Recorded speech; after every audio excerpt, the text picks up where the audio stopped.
Olá, olá pessoal, como vocês estão? Tudo bem? Hoje eu vou fazer um vídeo um pouco diferente do que eu tenho feito aqui no canal da Central do Livro de Mórmon. Normalmente nós pegamos uma parte do estudo semanal do Vem e Segue-me e analisamos de modo mais cuidadoso, mais profundo. Por isso que chama Vem e Segue-me Análise Profunda. E tem muita coisa interessante que eu poderia estar trazendo para vocês sobre Moisés 7. Por exemplo, eu separei aqui para falar para vocês sobre o quiasmo em Moisés 7.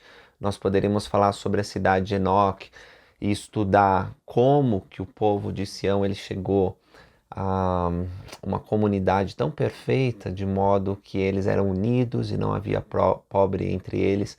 Isso aconteceu também na sociedade nefita, né? Eles chegaram a esse grau de espiritualidade. Poderia comparar os sistemas atuais do mundo que nós temos, sistemas econômicos, políticos, socialismo, capitalismo, e tentar ver se eles são ou não parecidos com esse ideal de Sião, falar da lei da consagração, falar de Enoque em si, do registro apócrifo que temos de Enoque, de comparar essas coisas com a tradição de Jesus. Enfim, tem tantos assuntos legais que eu poderia trazer, mas tenho recebido, e não é de hoje, faz tempo, desde que comecei a fazer vídeos no canal do YouTube, no Videira Verdadeira, eu tenho recebido muitas perguntas. As pessoas, elas veem o vídeo e por algum motivo elas se sentem confiantes de me perguntar e procurar respostas a perguntas que às vezes elas carregam há muitos anos. Algumas dessas perguntas, elas são bem variadas, né? Mas algumas têm um cunho mais pessoal e tratam de uma situação familiar muito específica. Às vezes um filho se rebelou, às vezes o marido leu algumas coisas na internet, deixaram ele chateado e, e ele se afastou da igreja.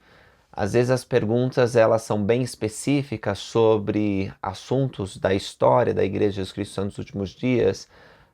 Enfim, eu procuro nos vídeos trazer a resposta. Várias vezes eu respondi essas pessoas com links do site da igreja e de livros para que elas pudessem ir mais a fundo. E essas coisas se repetem, né? E tem se repetido nesse começo de ano agora. E eu fico, às vezes, bem sensibilizado com algumas situações que as pessoas me contam. E para responder essas perguntas, eu sempre levo em consideração o seguinte: primeiro, eu não sou o detentor de todas as respostas. E para mim é muito fácil dizer não sei, porque é a verdade e eu não sei todas as coisas. Segundo, algumas questões elas precisam ser tratadas com a liderança local dessa pessoa.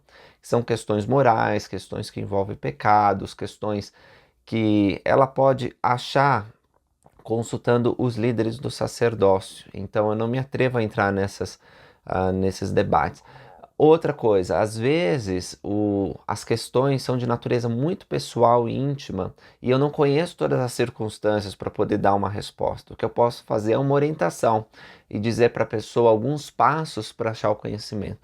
E, e pensando sobre tudo isso e várias situações que me chegam, desculpa dar essa explicação longa, mas é simplesmente para dizer para vocês o motivo pelo qual eu estou gravando esse vídeo.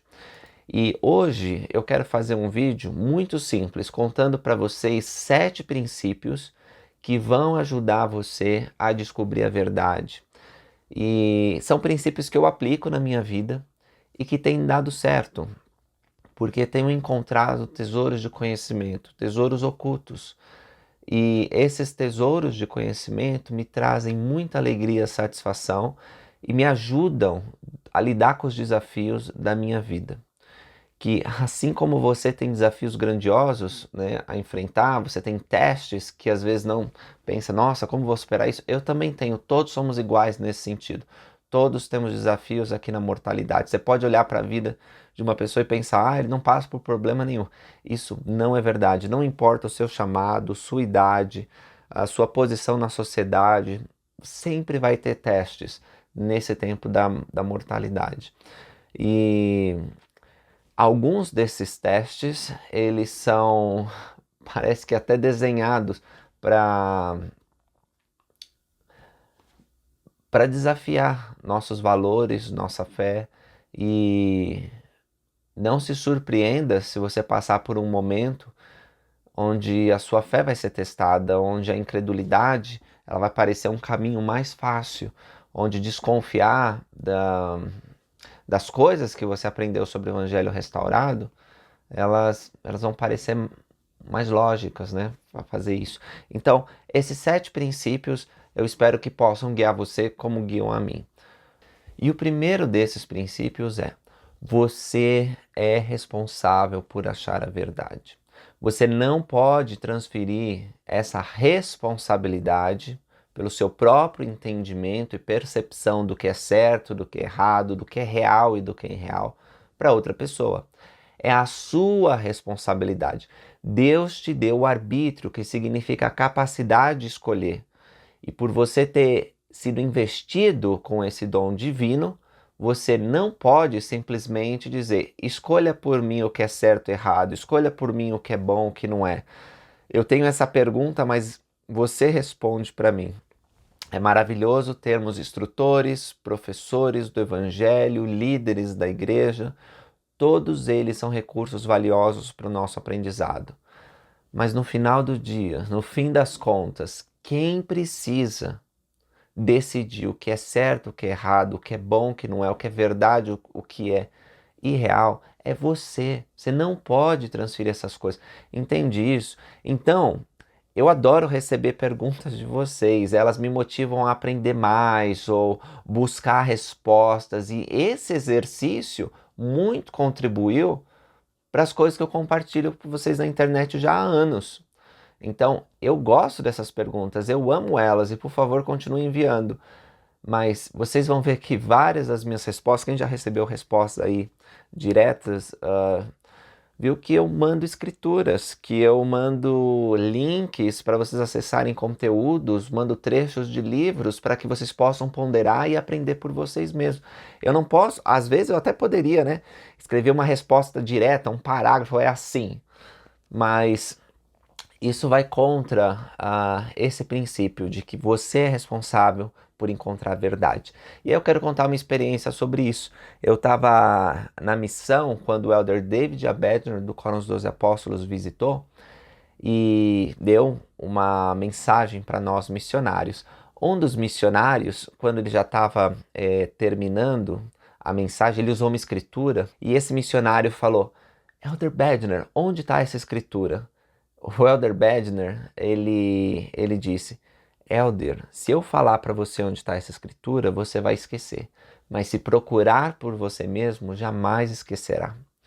E isso ficou marcado em mim, porque alguns podem até pensar, né, que foi com assim aquela faca Tramontina, que tem aquele meme, corte rápido, Tramontina, assim, deu uma resposta bem que queimou. Mas o princípio é muito importante. Elder Bedner ele tem tentado ensinar isso durante anos, que nós somos seres investidos do dom do arbítrio, que temos que agir e não receber ação. Alguns de vocês falam: Lucas, por que você não coloca escritura? Às vezes você esquece de mencionar onde está, isso dificulta. E assim, é um erro meu, mas às vezes eu até não me importo muito com essa falha de citar onde está a escritura. Eu estou empolgando lendo que eu não acabo falando para vocês a referência, ou na hora da edição eu não consigo colocar a escritura. Mas nem é tão importante isso, porque eu sei que você tem que estudar por você mesmo. Você não pode depender só desse vídeo, entende? Então, vá buscar essas coisas, descubra e marca por você mesmo. Essas coisas vão não apenas ampliar sua memória, mas elas vão te dar as experiências espirituais que você precisa.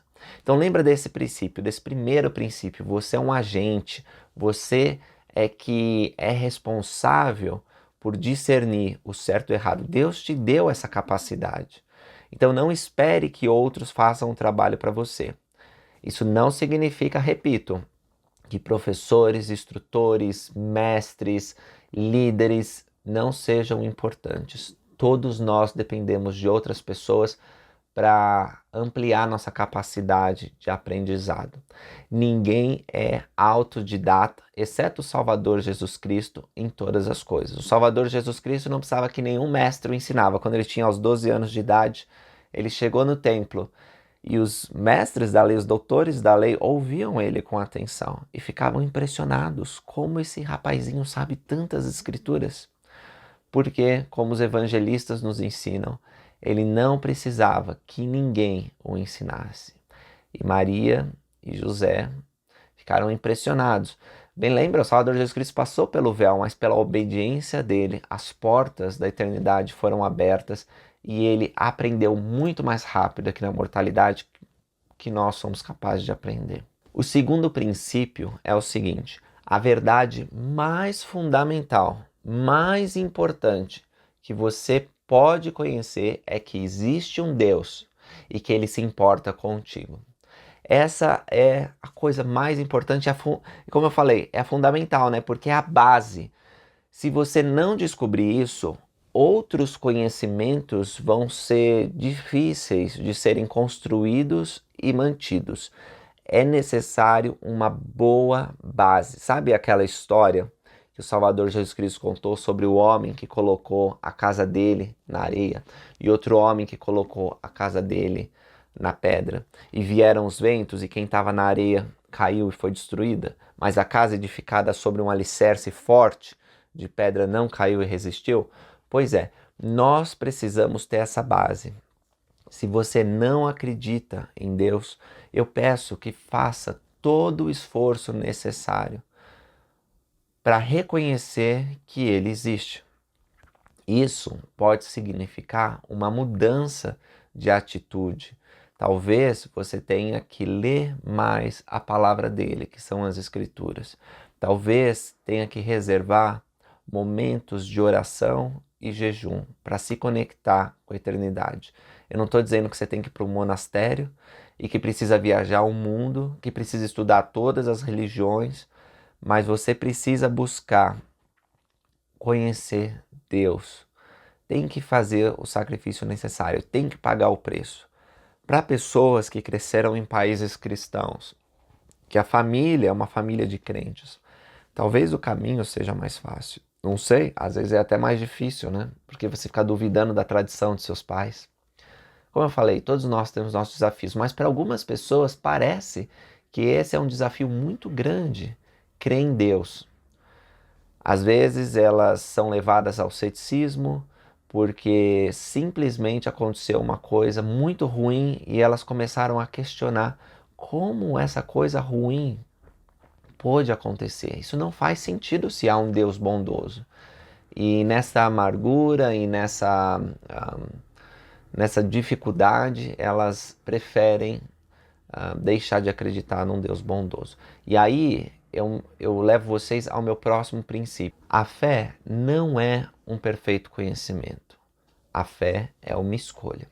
O profeta Alma comparou a fé como uma semente, lá em Alma 32, que nós tínhamos que plantar, que nós tínhamos que regar, cuidar, e com o tempo essa semente ia brotando. E aí quando ela brotasse, nós íamos perceber que ela era boa. Isso não ia terminar nossa experiência, a gente tinha que continuar cultivando essa semente para que ela crescesse e tornasse uma árvore.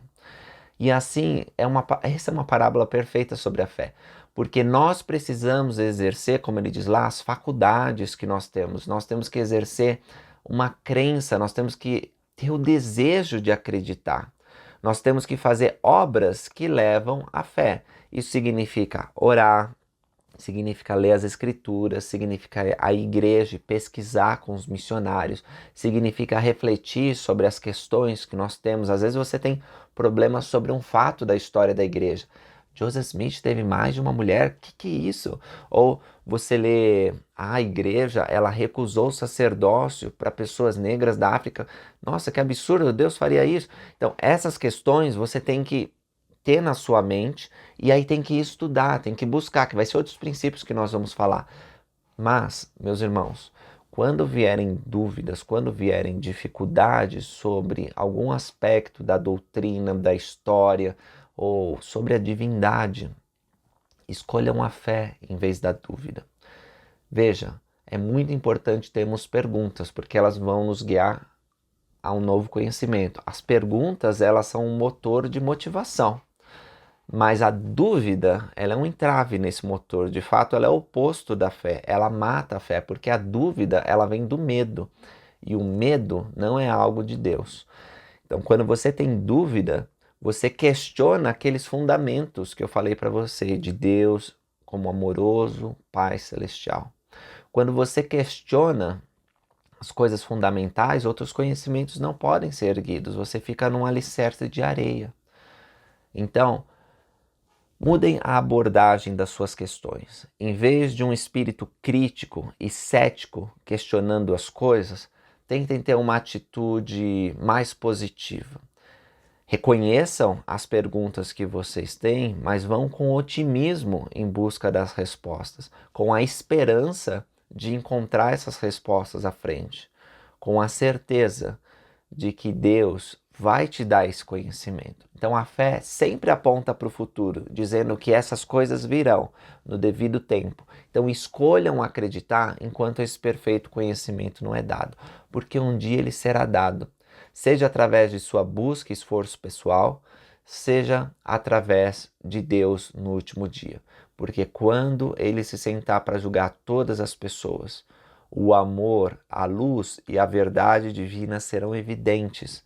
Tenha você escolhido acreditar nesse tempo de provação ou não. O quarto princípio que quero trazer aqui hoje é: Deus não está escondendo nada de você, mas Ele tem um propósito para não revelar todas as coisas no momento que você deseja.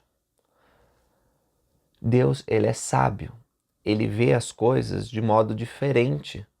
Às vezes eu encontro pessoas dizendo assim: Lucas, estou com dificuldade para crer em determinadas promessas que Deus me fez. Na verdade, está difícil ler minha bênção patriarcal porque eu não vejo o cumprimento de certas bênçãos. E eu pergunto a Deus e os céus parecem que estão cerrados. Talvez essas pessoas se sintam, claro, tudo na sua devida perspectiva, mas parecido com o que Joseph se sentia na cadeia de Liberty. Os santos sendo atacados, massacrados, fugitivos, né, com aquela ordem de extermínio. Joseph na cadeia, sem poder ajudar sua própria família e os irmãos, sofrendo aflições terríveis como fome, doença, frio. E naquela situação desesperadora, ele disse: ó Deus, onde estás? Onde estás o pavilhão que cobre teu esconderijo? Veja, Joseph, ele tinha visto Deus e Jesus Cristo mais de uma ocasião. Ele sabia que Deus o amava, porque a primeira fala foi Joseph, né? Chamando ele pelo nome, mostrando que Deus o conhecia e que ele era um filho precioso. E ainda assim, naquele momento de aflição, ele falou: onde está Deus? E às vezes você se sente assim por causa das dificuldades e perguntas e problemas que estão te ocorrendo. Então, lembra disso. Deus, Ele quer te responder, Ele quer te ajudar, Ele quer te dar o conhecimento que vai te libertar. Mas existe um propósito para a aflição, para a dor, ou para os céus às vezes parecerem que estão fechados. Pode ser que você tenha que fazer uma mudança na sua vida, se arrepender. Talvez você tenha que receber um poder fortalecedor que antes você não conhecia, de prosseguir na escuridão, sem ter certeza se, quando você der o próximo passo, vai ter terra firme. Porque, afinal, esse é o teste, não é, irmãos? Se nós conseguíssemos ver tudo, não precisaríamos de fé. Não seria um teste aqui na mortalidade, para ganharmos um galardão de glória depois dessa vida. É preciso que seja assim. Nós podemos não entender, mas a sabedoria de Deus, ela entende. E Deus, por nos amar, Ele quer que tenhamos certas experiências. E essas aflições, elas fazem com que nos desenvolvamos. Uma vez o presidente Brigham Young disse a respeito de Joseph Smith: Joseph nunca poderia ter progredido como progrediu se não tivesse passado pelas aflições que passou. Mesmo que ele tivesse vivido 1000 anos, ele não poderia ter progredido tanto. Assim é conosco também. Algumas dúvidas, algumas dificuldades, doenças, elas vêm para que nós possamos progredir rapidamente e atingir a glória celestial. Veja os antigos profetas, irmãos, as mulheres deles, como passaram por dificuldades e aflições. E essas coisas os refinaram, lhes deram uma visão espiritual. Eles se tornaram dignos de receber tesouros de conhecimento, os mistérios de Deus, os quais não são dados se nós não pagarmos o preço. Veja, Jesus Cristo ensinou por parábolas uma grande parte do seu ministério, né? Principalmente no começo. E os discípulos perguntaram, por que está ensinando por parábolas? E Jesus Cristo disse que os discípulos dele podiam entender as parábolas porque podiam entender os mistérios do reino dos céus, mas aos outros não era permitido receber essas coisas, verdades preciosas. Às vezes nós ficamos pensando, nossa, por que Deus fala através de símbolos? Ou eu vou no templo, eu não entendo isso, é uma coisa diferente que está ali sendo mostrada. E aí eu vou ligar ao meu próximo princípio, que é o princípio número 5, né? O princípio número 5 é simplesmente essa verdade. O Espírito Santo é o verdadeiro professor. Seja para compreender os símbolos, as escrituras, a história da igreja, ou ter paz. A paz que excede o entendimento. Veja, você não precisa do entendimento de todas as coisas, porque afinal você tem que viver pela fé, embora você tenha que almejar esse perfeito conhecimento. E Deus quer que você busque esse conhecimento. Mas, enquanto você não recebe a resposta para todas as coisas que te afligem, você pode receber uma paz que vai te acalmar, te dar segurança para prosseguir. Você não precisa saber tudo, irmãos, para prosseguir no caminho que leva à salvação e felicidade. Você precisa saber o suficiente. E o suficiente é que Deus vive, que Ele te ame, que se você confiar nele, todas as coisas, as boas e as ruins, contribuirão para o seu bem. O Espírito Santo é o verdadeiro professor. E isso significa que os professores do Evangelho devem se esforçar para levar os alunos até a fonte, que é o Espírito Santo. Quando Joseph Smith estava visitando o presidente dos Estados Unidos, foi perguntado para o profeta qual que é a diferença da sua religião e das demais. A resposta de Joseph pode ser interessante para você. Ele disse assim: a diferença entre o mormonismo, a Igreja de Jesus Cristo dos Santos Últimos Dias, e as demais religiões é a forma como é concedido o Espírito Santo e como ele se manifesta na vida dos membros. O Espírito Santo é a verdadeira diferença, irmão. É o que faz diferença na nossa vida. Depois que somos batizados, nós temos o privilégio de ter o dom do Espírito Santo. Vocês podem se surpreender ao estudar o Velho Testamento e verem tantas profecias sobre Jesus Cristo e sobre a restauração do Evangelho, que é a época que nós vivemos. E olhar para pessoas de outras religiões que têm essas escrituras e verem que elas não entendem as escrituras, que elas não são claras e que para elas essas coisas elas significam outras. E isto é simplesmente porque elas não têm acesso ao dom do Espírito Santo, como nós temos. É verdade que Deus ama elas, que Deus se comunica com elas, que Deus envia anjos e o Espírito em algumas vezes para essas pessoas. Mas o privilégio de ter constantemente o Espírito Santo só é dado àqueles que fazem um convênio com Deus nas águas do batismo por alguém que já tem autoridade, assim como Jesus Cristo ensinou. Por isso, busque o Espírito Santo. É uma tolice se afastar da igreja quando você tem dúvidas ou quando você tem dificuldade de entender alguma coisa ou está passando por uma adversidade. Sabe por quê? Porque o Espírito Santo nós recebemos ao renovar nossos convênios com Deus. O sacramento é uma grande chave para isso, porque durante o sacramento nós prometemos a Deus que vamos guardar os mandamentos e Ele nos promete que ao nos esforçarmos para tomar sobre nós o nome dEle, guardar os mandamentos e viver retamente, Ele vai nos dar o Espírito Santo. E o Espírito, irmãos, é a verdadeira diferença nos momentos de aflição.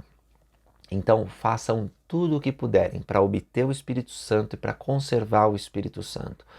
Porque se o Espírito estiver contigo, você não apenas vai ter as respostas para você, mas quando vier alguém te perguntar alguma coisa, uma dúvida, ou tentar até atacar a sua fé e a igreja, o Espírito vai te revelar o que dizer naquela hora. E não será rara a experiência para você de que enquanto você ensina as verdades do Evangelho, mais luz e verdade são reveladas à sua alma. Enquanto você ensina a verdade, você também aprende a verdade. E isso é maravilhoso. E é uma prova do amor de Deus por nós. O sexto princípio é: que época maravilhosa para se viver. Nós temos muitos recursos, mais do que todas as gerações que nos antecederam. A tecnologia, né, a integração de vários conhecimentos, o sistema de busca que nós temos disponíveis, as aplicações que existem.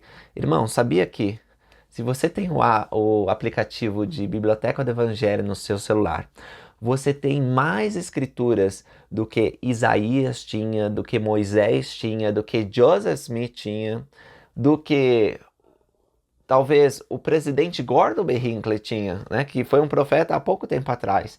Você tem todos esses recursos disponíveis. E por que você não usa? Às vezes é mais fácil simplesmente ficar alimentando aquela dúvida, aquela intriga, aquele problema na sua mente do que abrir as escrituras e começar a ler e receber a inspiração do alto. Existem tópicos do Evangelho específicos para várias das questões polêmicas que muitas vezes aparecem. Existem pessoas que querem desacreditar e querem destruir a sua fé. Isso me leva ao sétimo e último princípio. Satanás, ele não está interessado na sua felicidade, ele não está interessado que você progrida em conhecimento, em luz e verdade, porque a vida eterna é conhecer a Deus e a Jesus Cristo. Então, ter conhecimento é estar com Deus, é ser como Deus. A vida eterna é o momento em que nós vamos poder progredir e nos tornar como Deus, tendo todo o conhecimento. Agora, Satanás não quer isso para você. O que ele quer é que você fique confuso, com dúvidas, e essas coisas te fazem atacar a igreja, sair da igreja, e ele usa servos para fazer isso. Algumas dessas pessoas podem não reconhecer que são servos de Satanás, mas quando essas pessoas usam artifícios, artimanhas para destruir a obra de Deus, cumprem o propósito do diabo. Ele ri enquanto Deus chora. Vocês vão ver que no YouTube, por exemplo, onde vocês devem estar recebendo esse vídeo, existem vários membros e ex-membros da igreja que descobriram segredos, que depois de anos de experiência viram que a igreja não funcionava, que estava escondendo coisas. E essas pessoas, elas criam vídeos. Assim, essa pessoa tem um arbítrio, como eu falei no começo para vocês. Ela pode, se não gosta da igreja, vai promover outras ideias, vai fazer um canal sobre outra coisa. Mas não, ela quer fazer um canal falando mal da igreja que ela fez parte, do reino de Deus na terra, da igreja de Jesus Cristo nos últimos dias. Pois bem, elas têm liberdade para fazer isso. Mas, infelizmente, essas pessoas, elas faltam com a verdade. E quando eu digo isso, eu digo que para procurar a verdade, nós temos que ser autênticos e temos que levar em consideração os fatos. Qualquer pesquisador da verdade, em qualquer ramo do conhecimento, sabe que não pode manipular os fatos, sabe que não pode distorcer eles e apresentá-los de uma forma injusta, no sentido de alterar as coisas para que as pessoas tenham conclusões equivocadas. Então, a primeira coisa, quando você se deparar, eu peço para vocês que nem assistam esses vídeos, mas se assistir, às vezes aparece lá e você tem curiosidade para ver, leve em consideração algumas coisas. Primeiro, isso que eu estou assistindo me edifica? Traz bem? Traz valor? Agrega conhecimento? Segundo, Essas coisas, elas são baseadas em qual fonte? Eu consigo verificar essas fontes? Porque às vezes esses inimigos da igreja e Satanás, eles usam a verdade, mas eles não usam toda a verdade, eles tiram ela de contexto, eles distorcem, eles juntam com mentira, verdade e mentira, escrituras com filosofias dos homens. É uma tática que tem sido usada muito tempo pelo diabo e que os inimigos da igreja continuam usando hoje. E esses inimigos da igreja, meus irmãos, dia virá em que eles perceberão que não estão lutando contra Sião, eles estão lutando contra o Deus de sua salvação, seu Pai Celestial. E que triste vai ser para eles quando perceberem que todos os esforços para desviar os filhos de Deus foram vãos. Então, pessoal, esse foi o vídeo que eu fiz para vocês. Algumas pessoas pensam assim: ah, Lucas, você devia fazer vídeos rebatendo essas pessoas, dizendo onde que elas estão erradas. Poderia fazer isso. Mas eu gosto do ensinamento de Jacó, na Alegoria das Oliveiras, quando o Senhor da Vinha disse: deixa crescer esses frutos amargos junto com os frutos bons, não retira agora eles. Então, a estratégia que eu tenho é fazer coisas boas, produzir conteúdos bons, procurando esclarecer os pontos de doutrina e a verdade do Evangelho. E eles deixam eles no ódio deles, né? E eu espero, sinceramente, que um dia eles sejam reconduzidos à verdade e vejam que não é bom lutar contra Sião. E nenhum proveito vem de falar mal e tentar destruir a verdade de Deus. Obrigado por terem assistido. Espero que vocês possam procurar a verdade, possam aplicar esses princípios e possam receber grande regozijo ao terem conhecimento do alto. Testifico que essas coisas são verdadeiras e são importantes para prosseguirmos nesses últimos dias. Deus te ama. Ele quer que você resolva essas dúvidas, esses problemas, e Ele vai te ajudar com o Espírito dele nesse processo. Obrigado por terem assistido e até o próximo vídeo. Até mais!